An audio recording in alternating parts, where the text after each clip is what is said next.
हाय developers, अब हम लोग जावा के अंदर एरे की बात करेंगे, किस तरीके से इसको डिक्लेयर कर सकते हैं, कहाँ पे इसका यूज है, एग्जाम्पल एंड ऑल सब कुछ आपको इस वीडियो के अंदर देखने को मिल जाएगा। ऐसा नहीं है कि बस एरे के ऊपर एक ही वीडियो आएगी, अभी हम लोग 2-3 वीडियोस और बनाएंगे। काफी लंबा चौड़ा टॉपिक है और जब आप प्रोजेक्ट वगैरह बनाते हो ना तो भी बहुत ज्यादा यूज में आता है। मेरे हिसाब से 95% प्रोजेक्ट के अंदर आप एरे का कहीं ना कहीं यूज कर ही रहे हो, तो बिना एरे शायद ही कोई प्रोजेक्ट बनता होगा। सो हम लोग डिटेल में देखेंगे कुछ इस पार्ट के अंदर, कुछ आने वाले 2-3 पार्ट के अंदर। और ये मेरा one of the favourite topic भी है बिकॉज इससे ना आप बहुत सारी चीजें आराम से मैनेज कर सकते हो। कैसे, मैं आपको अभी बताऊंगा जब हम लोग इसका एग्जांपल देख रहे होंगे। और ऐसा नहीं है कि एरे बस आपको जावा के अंदर मिलेगा, पीएचपी के अंदर, जावास्क्रिप्ट के अंदर और भी बहुत सारी लैंग्वेज के अंदर आपको एरे वाला कॉन्सेप्ट मिल जाएगा। ऑलराइट, सो पहले हम लोग ये देखने वाले हैं एरे होता क्या है, कैसे इसको हम लोग बना सकते हैं, डिक्लेयर कर सकते हैं, कैसे इसको यूज कर सकते हैं बिना लूप के और लूप के, दोनों के साथ में बताऊंगा आपको। इंटरव्यू क्वेश्चन भी आपको यहाँ पे देखने को मिलेंगे। सो अगर आपसे कोई पूछे कि एरे की डेफिनेशन क्या है, क्या होता है, तो आप सिंपली बोल सकते हो this is a collection of similar data type. Collection of similar data type या फिर group of similar data type. अब इसका मतलब क्या है, ये समझाने के लिए मैं आपको एक बार के लिए कोड के ऊपर लेके आऊंगा। कोई भी मैं एक फाइल खोल लेता हूं, जैसे लेट्स से मैं खोल लेता हूं यहाँ पे लिटरल्स खोल लेता हूं, ठीक है। बाकी सब कुछ चीजें भूल जाओ, मैं यहां से कोड करना स्टार्ट करता हूं। अब मान लो मुझे क्या करना है, स्किल्स डिक्लेयर करने की। एक डेवलपर के पास कितनी स्किल्स हैं, ठीक है। तो मैं उसका स्ट्रिंग डेटा टाइप ले लूंगा स्किल के लिए, जैसे कि मैं ये चेक करना है कि उसको पीएचपी आती है, पाइथन आती है, जावा आती है, क्या क्या आती है। तो उसको हम लोग उसकी सारी सारी स्किल्स डिक्लेयर करने। तो आप क्या करोगे, आप उसके अंदर डालोगे स्किल 1 और यहाँ पे डाल दोगे जैसे कि जावा। क्या आपने डाल दिया। अब आप एक सेकंड स्किल डिक्लेयर करोगे, राइट। एक आपने स्किल डिक्लेयर कर दी, अब यहाँ पे लिखोगे स्किल 2 और यहाँ पे आप डाल दोगे लेट्स से उसको पीएचपी भी आती है। अब आप स्किल 3 डालोगे। इस तरीके से आपने स्किल 3 डाले और आपने यहाँ पे डाल दिया Node.js, ठीक है, इस तरीके से डाल दी। बट ये थोड़ा वियर्ड नहीं है। आप देखो कि एक डेवलपर है, उसकी स्किल्स हमें इस तरीके से मैनेज करनी पड़ रही है। कुछ ऐसा होना चाहिए कि एक ही वेरिएबल के अंदर सारी की सारी स्किल्स आ जाए, ठीक है। अब आप ये कह सकते हो कि ठीक है, तो इस तरीके से डिक्लेयर कर दो, जैसे कि आपने कर दी जावा, फिर आपने पीएचपी कर दिया, फिर Node.js कर दिया। तो यहाँ पे स्पेस से हम लोग चेक कर लेंगे कितनी स्किल्स हैं। बट यहाँ पे पंगा ये है कि नोड एंड जेएस के बीच में भी स्पेस है, तो इस तरीके से हम लोग मैनेज नहीं कर सकते, राइट। तो उसके लिए हम लोग क्या यूज करते हैं, एरे। और जैसा मैंने बताया, array is a collection of similar data type. यानी कि क्या करेगा, इन सारे के सारे वेरिएबल का कलेक्शन हो जाता है, वो अपने आप में कलेक्शन बन जाता है। कैसे, मैं आपको दिखाता हूं। तो सबसे पहले आप क्या लिखोगे, स्ट्रिंग, ठीक है। स्ट्रिंग लिखा और आप डेटा टाइप डिक्लेयर कर दो, जैसे कि आपने कर दिया स्किल्स। उसके बाद में ये वाली ब्रैकेट को ओपन करो एंड क्लोज करो, जो बड़ी वाली ब्रैकेट होती है इसको ओपन करो एंड क्लोज करो। इसका मतलब क्या है कि यहां पे हम लोग कॉमा सेपरेटेड बहुत सारी स्किल्स डाल सकते हैं। कैसे, यहां पे आओ और यहां पे अब छोटे वाली ब्रैकेट डाल के, मिडिल वाली ब्रैकेट डाल के यहां पे स्किल डाल दो, जैसे कि जावा कोट्स के अंदर। उसके बाद में कोमा लगाओ और यहां पे डाल दो आप पीएचपी, फिर यहां पे कोमा लगाओ और फिर डाल दो यहां पे Node.js, ठीक है। तो अब देखो, इसलिए मैंने इसको बोला था collection of similar data types. इसके अंदर एक कलेक्शन बन गई हमारी। देखो यहां पे हमें 3 वेरिएबल डिक्लेयर करने पड़ रहे थे, यहां पे हमने क्या करा, तीनों को एक तरीके से एक ही वेरिएबल के अंदर डिक्लेयर कर दिया। बट आपको ध्यान रखना है, यहां पे जो डेटा टाइप है वो सिमिलर रहेगी। ऐसा नहीं है कि एक बार आपने स्ट्रिंग डिक्लेयर कर दिया, एक फिर आप यहां पे आके लास्ट में डाल देते हो 1, वो नहीं चलेगा। क्यों, क्योंकि ये स्ट्रिंग टाइप नहीं है, तो हमें सिमिलर डेटा टाइप ही चाहिए होता है। सब सारे के सारे जितनी वैल्यू डाली उनका डेटा टाइप सिमिलर होगा। तो आप ये कह सकते हो array is a collection of similar data type और a group of similar data type, ठीक है। तो ये हो गया हमारा एरे का सिंटैक्स। अगर आप थोड़ा और इसको इलैबोरेट करना चाहो तो यहां पे सबसे पहले लिखो डेटा टाइप, उसके बाद में नेम ऑफ वेरिएबल, एरे वाली ब्रैकेट, और उसके बाद में हम लोग इस छोटे वाली ब्रैकेट के अंदर डेटा, जो भी आप डेटा डालना चाहते हो, ठीक है, इस तरीके से। तो ये इसका सिंटैक्स बन गया। ऑलराइट, अब हम लोग क्या करते हैं, इसको मैं यहां से हटा देता हूं, सारे के सारे कोड को इसकी जरूरत नहीं है, और एक नई फाइल बनाते हैं, ठीक है। तो आपको ये चीज समझ में आ गई कि हम लोग एरे टाइप, एरे किसको बोलते हैं, collection of similar data type, जब हमें एक ही डेटा टाइप का बहुत सारा डेटा कलेक्ट करना होता है। और भी एग्जाम्पल आ सकते हैं, जैसे कि आप एक एरे के अंदर एक स्टूडेंट के मार्क्स जोड़ना चाहते हो, ठीक है, उसकी स्किल्स ऐड करना चाहते हो, इस तरीके से कह सकते हो। लेट्स से उसके मल्टीपल एड्रेसेस हैं, मल्टीपल फोन नंबर्स हैं, उन सबको एक जगह पे रखना चाहते हो। तो एक जो एरे होता है वो काम आता है। तो इसीलिए ये मेरा फेवरेट टॉपिक भी है, बिकॉज इसके अंदर ना हम लोग सिंगल एक वेरिएबल के अंदर मल्टीपल इंफॉर्मेशन इकट्ठी कर सकते हैं।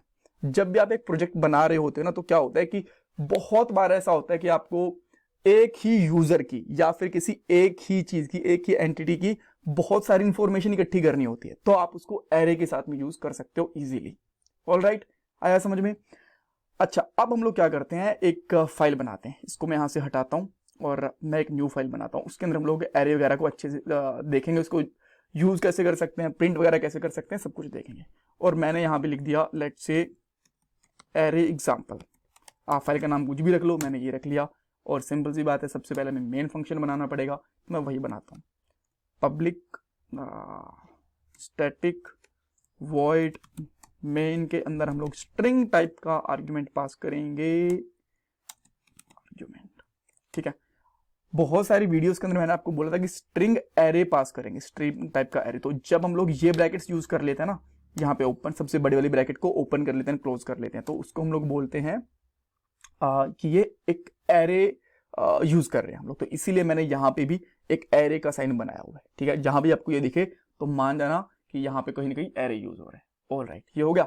अब मैं क्या करता हूँ, कितने तरीके से हम लोग एरे डिक्लेयर कर सकते हैं? काफी सारे तरीके होते हैं, बट दो मेन तरीके होते हैं। सबसे पहला, आप एक जैसे मैं इंट टाइप का वेरिएबल डिक्लेयर कर रहा हूँ, एक एरे डिक्लेयर करना हूँ, तो उसका डेटा टाइप, उसके बाद में मैं यहाँ पे डाल देता हूँ मार्क्स डाल देता हूँ। ठीक है, मार्क्स डाल दिया हमने एक यूजर के, और यहाँ पे इसको मैं बंद कर दूंगा इस तरीके से। ठीक है, और बाद में मैं यहाँ पे क्या करूंगा, न्यू इंटीजर, और उसकी लेंथ कि मैं इसके अंदर 10 सब्जेक्ट डालने वाला हूँ, 10 सब्जेक्ट के एरेज डालने, 5 के कर लेता हूँ, 10 सब्जेक्ट ढूंढने मुश्किल हो जाएंगे। ठीक है, तो इस तरीके से हमने क्या कर लिया कि मैक्सिमम इसके अंदर 5 वैल्यू आ सकती हैं एरे टाइप के अंदर। यहाँ पे एरे कर दिया ना, मैक्सिमम 5 वैल्यू आ सकती हैं, और सारी की सारी वैल्यूज किस टाइप की रहेंगी, हमारी इंटीजर टाइप की रहेंगी। ठीक है, अब हमने ये कर दिया। अब आप क्या करो, इसके अंदर मार्क्स के अंदर अच्छा, एक चीज आपको और ध्यान रखनी है, ये इंटरव्यूज के अंदर पूछ लेते हैं कि एरे की पोजीशन कहां से स्टार्ट होती है। तो हमने 5 रखे हैं ना, तो इसके एरे की पता है क्या क्या पोजीशन बना दी इसने मेमोरी के अंदर, 0 1 2 3 4। तो आप कह सकते हो कि इसने मेमोरी के अंदर इस तरीके से 5 स्पेसेस बना दिए जहां पे हम लोग हमारी वैल्यूज को स्टोर कर सकते हैं, 5। बट ये वो आपको ध्यान रखना है कि वो 1 से स्टार्ट नहीं होता, हमेशा 0 से स्टार्ट होता है। ठीक है, तो आपने ऐसे बहुत सारे मीम्स वगैरह भी देखे होंगे जहां पे हमारे पास जो एरे होता है वो 0 से स्टार्ट होता है, और हम लोग कुछ 0 से स्टार्ट कर रहे हो तो बोल देंगे यार नहीं, बस प्रोग्रामर ही इस चीज को समझ सकते हैं। राइट, तो एरे हमेशा 0 से स्टार्ट होता है, ये चीज आपको ध्यान रखनी है। अब हमने क्या करा, मार्क्स कर दिया। अब आपको इसको 0th पोजीशन के ऊपर कुछ स्टोर करवाना है। आप चाहते हो 0th पोजीशन के ऊपर एक इसके पास सब्जेक्ट बना है, उसके अंदर वैल्यू स्टोर करना चाहते हो कि उसके मार्क्स आए 70 आउट ऑफ 100। ठीक है, फिर मार्क्स हमारे पास 1 था, इनकी जो फर्स्ट सब्जेक्ट, ये सेकंड सब्जेक्ट हो गया जिसके अंदर हम लोग उसके मार्क्स जोड़ रहे हैं 89, और मार्क्स 2 हम लोग यहां पे जोड़ रहे हैं लेट्स से 67, 3 हो गया, और मार्क्स 4 वाला आ गया। अब इसके अंदर हम लोग यहाँ पे कर रहे हैं लेट्स से 49, इसके यहाँ पे इसके कम मार्क्स आ गए, कोई बात नहीं। और लास्ट वन, अच्छा यहाँ पे थर्ड वन आएगा। ठीक है, हमने यहाँ पे थर्ड वन ले लिया, और यहाँ पे आ गया हमारा फोर्थ वन, और इसके अंदर यहाँ पे आ गए मार्क्स इसके 99। तो इस तरीके से हमारे पास एक एरे हो गया, और उसकी सारी की सारी वैल्यूज डिक्लेयर भी हो गए। अब जब आप इसको शाउट करोगे, यानी कि इसको प्रिंट करोगे, मार्क्स को प्रिंट करोगे ना, तो आप सोच रहे हो कि सारी की सारी वैल्यूज प्रिंट हो जाएंगी। नहीं, सारी की सारी वैल्यूज प्रिंट नहीं होंगी। आपको समझ में भी नहीं आएगा कि जो प्रिंट हुआ है उसका मतलब क्या है। अभी मैं आपको दिखाता हूं, ये देखो, अब ये प्रिंट हो गया, ये इसने ना जिस लोकेशन के ऊपर ये स्टोर्ड है वो दिखा दिया। ऐसे नहीं चलता। अगर आपको इसकी वैल्यू गेट करनी है तो यहाँ पे लिखो कि मुझे 0 वाली वैल्यू चाहिए। जब आप 0 वाली वैल्यू प्रिंट करने की कोशिश करोगे तो यहाँ पे 70 बताएगा आपको, एंड हियर वी गो, आ गया इसका 70। अब कोई जरूरी नहीं, अगर आपने यहाँ पे 5 करे तो 5 ही वैल्यू डिक्लेयर करनी है। अब मान लो आप 3 वैल्यू डिक्लेयर करोगे तो भी ये चलेगा, तो भी इसके अंदर एरर नहीं आने वाला। और आप देखो ये प्रॉपरली काम कर रहा है। ठीक है, अब आप बोलते हो कि अच्छा, अगर मैं इसके अंदर भी 4th वैल्यू वाली वैल्यू प्रिंट कर दूं तो क्या प्रिंट करेगा? ये इंटीजर है तो इसलिए ये हमेशा 0 प्रिंट करेगा, बिकॉज उसके अंदर बाय डिफॉल्ट 0 एक बार के लिए सेव करके रख लेता है। तो आप देखोगे यहाँ पे क्या आ गया, 0। ठीक है, अच्छा, एक तो ये तरीका हो गया। अब कोई जरूरी नहीं है कि आप इसी तरीके से डिक्लेयर करो, आपके पास एक तरीका और है। आप लिखो इंट मार्क्स, और यहां पे आप एरे डिक्लेयर करके इसके अंदर छोटे वाली ब्रैकेट लगा दो और यहीं पे मार्क्स डिक्लेयर कर दो। जैसे कि आपने पहले सब्जेक्ट में आ गए 50, 69, 67, 78, 90, 88, 98, इस तरीके से आपके मार्क्स आ गए और लास्ट में आ गए आपके लेट से 45, ठीक है, और लास्ट में ये कर दो। तो अब ये प्रॉपरली काम करेगा। अब जब फोर्थ वाला प्रिंट करोगे तो फोर्थ इसकी वैल्यू प्रिंट हो जाएगी। तो आप इस वाले तरीके से भी डिक्लेयर कर सकते हो, बट ये थोड़ा सा मतलब इतना अच्छा नहीं लगता तरीका। मुझे ये वाला तरीका ज़्यादा पसंद है ये हम लोग, बिकॉज इसके अंदर इनिशियली हम लोगों ने वैल्यू डिक्लेयर कर दी। जब आपके पास इनिशियल वैल्यू ना हो तो आप ये वाला तरीका भी यूज कर सकते हो। तो आप देख सकते हो 45 लास्ट वैल्यू तो फोर्थ के ऊपर क्यों आई, बिकॉज ये 0 से स्टार्ट होती है, 0, 1, 2, 3, 4 इस तरीके से।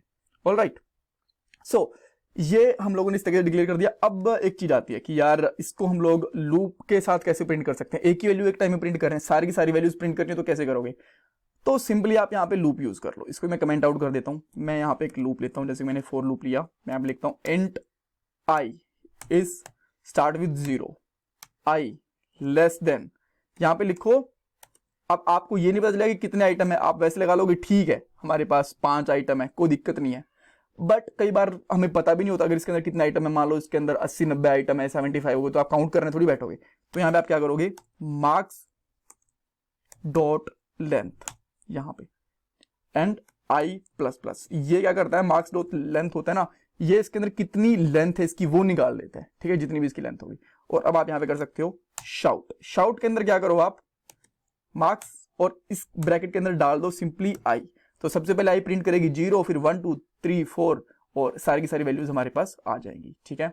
और जैसे आप इसको रन करोगे तो आपको सारी की सारी वैल्यू यहाँ पे प्रिंट होती हुई दिख जाएंगी। एंड हियर वी गो, ठीक है, सारी की सारी वैल्यूज दिख गई। तो आप इसके साथ साथ एक चीज और भी कर सकते हो, जैसे कि अगर आपके पास मान लो न्यूमेरिक वैल्यूज थी, तो अब स्ट्रिंग वैल्यूज है, तो आप क्या करोगे। तो अगेन मैं इसको एक बार के लिए अलग से रख के एक और लूंगा।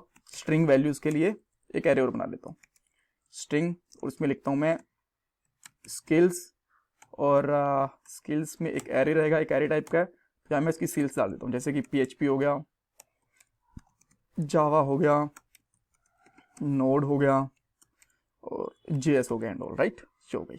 अब इस अगर आप फॉर लूप लगाना चाहते हो तो ऊपर वाला जैसे लगाया सेम उसी तरीके से लगाओगे।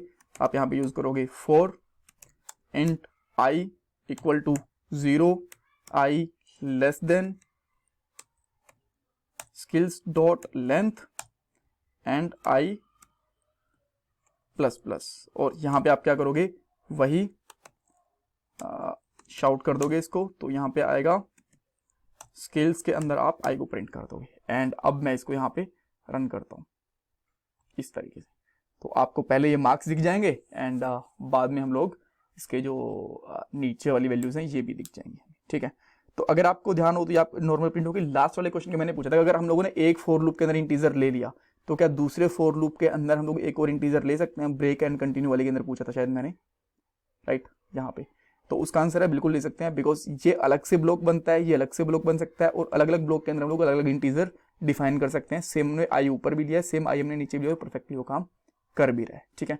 सो नेक्स्ट वाले पार्ट के अंदर हम लोग देखेंगे कि एरे की टाइप्स वगैरह क्या होते हैं, कैसे यूजर से इनपुट लेके हम लोग तब एरे को यूज कर सकते हैं एंड ऑल। कुछ कंफ्यूजन है, कुछ समझ नहीं आया एरे के बारे में तो मुझे कमेंट सेक्शन में पूछो। मैं आपसे रिक्वेस्ट करूंगा कि अगर आप लोगों ने चैनल सब्सक्राइब नहीं करा तो प्लीज चैनल को सब्सक्राइब करो, वीडियो को लाइक करो। Thank you so much for watching this video.